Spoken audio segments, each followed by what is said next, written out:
I want to go ahead and review collecting like terms, looking at these three examples here. We want to go ahead and collect some like terms.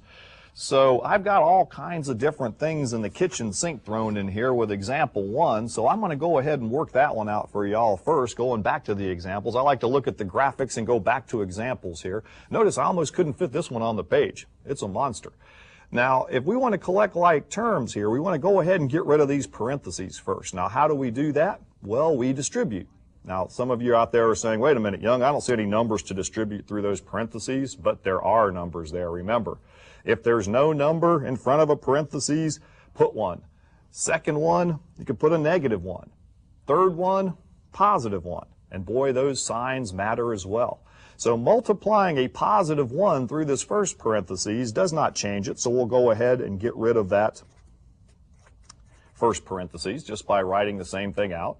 But when I multiply or distribute that negative 1 through, remember what happens to all of these signs in here? Whoop, they change, all three of them. So if it's a positive 2a to the third and we multiply it by a negative, negative 2a to the third. Positive a squared becomes a negative a squared. Negative 9a becomes, you know what? Positive 9a. All right, so there we have removed parentheses on the first two.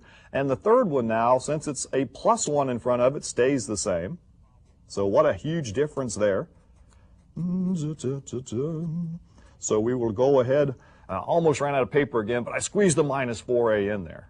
Now, when we collect like terms here, we're not worried about any of the power rules yet. We're just going to go ahead and take the largest powered variable first and underline all of those. So in nice pretty blue here, I'm going to go ahead and get all my a to the fourths underlined. So when you have big strings, I suggest you underline them so you don't lose track. So 6a to the fourth plus 3a to the fourth gives us 9a to the fourth power. So when you add or collect like terms, you're adding the coefficients or numbers in front of each term. So now we can get a little more specific in how we name these creatures. All right, and in another pretty color here, let's get all the a to the thirds underlined. I'll use my red here so we can have some contrast here.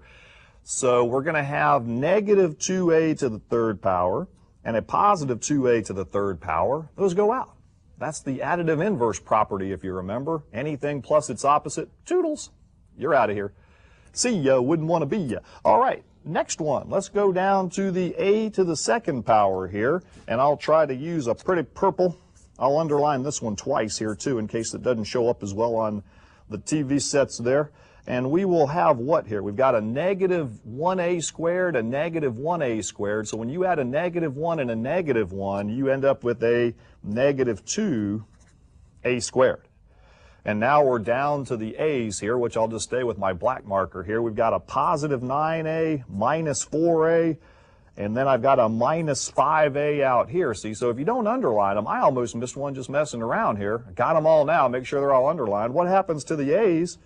Well, gee, look at that again. They toodle out. Minus 5 minus 4 is a minus 9 here on the ends, plus 9 by a's.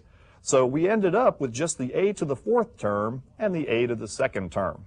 So our answer is a binomial of degree 4, a fourth degree binomial if we want to classify it. All right. Fractions, you ask? Algebra just wouldn't be the same without them. Of course, we always provide you fractional examples as well. So in this one, again, let's get rid of these parentheses. So what happens to that second one from that first example? Yes, you know it. I'll go ahead and whip through this one here. That negative sign changes all of these again. That is a negative 1 being distributed through there. So this becomes a, and if you want to, you can also line these up underneath here. When you have like similar exponents or powers here, go ahead and line these up so we can have a minus 2/3 c squared. And then negative times negative here gives us a plus 2/5 c. Negative times positive gives me a negative 1/10. And now we've got them all lined up. That might help some folks at home as well. So what's going to happen here, adding the coefficients or numbers in front, now what do we need to add these fractions? Yes, a common denominator. So we can come over here on the side of our paper and take 1/2 minus 2/3 and get that common denominator, which is going to be 6, isn't it? Changing 2/3 2/3 into 6, multiplying top and bottom by 2, the negative 2/3 becomes negative 4/6. The 1/2 multiplying top and bottom by 3 gives us 3/6. So now, same signs are different. Subtract the smaller fraction from the larger, we get 1/6. What kind of 1/6? Negative, sign of the larger number. So the c squares will total negative 1/6 c squared. Okay. The second one's the c's, adding the fractions in front. Now this one's a little bit nicer. 3/5 plus 2/5. We have a common denominator, would total 5/5. Now 5/5 reduces to 1, so we just get a c. C, senor. We just get one c there. That's the c joke. All right, now over here, the film guys love it when I throw the jokes in there. All right, now when I come down here, we're going to need a common denominator on the ends of 10. So multiplying top and bottom of the 4/5 by 2, we get a negative 8/10. I like this one. He's already tenths. He'll stay negative 1/10. Same signs, add the number, so those sign rules early on still holding. Minus 9/10. Now, if you remember back, let me get up here and talk to y'all for a second. If you remember back to previous lessons, we multiplied fractions through by the common denominator to clear fractions, but that's when we had equations. And what do equations have in them? Equal signs. All right, let's go back to this example here.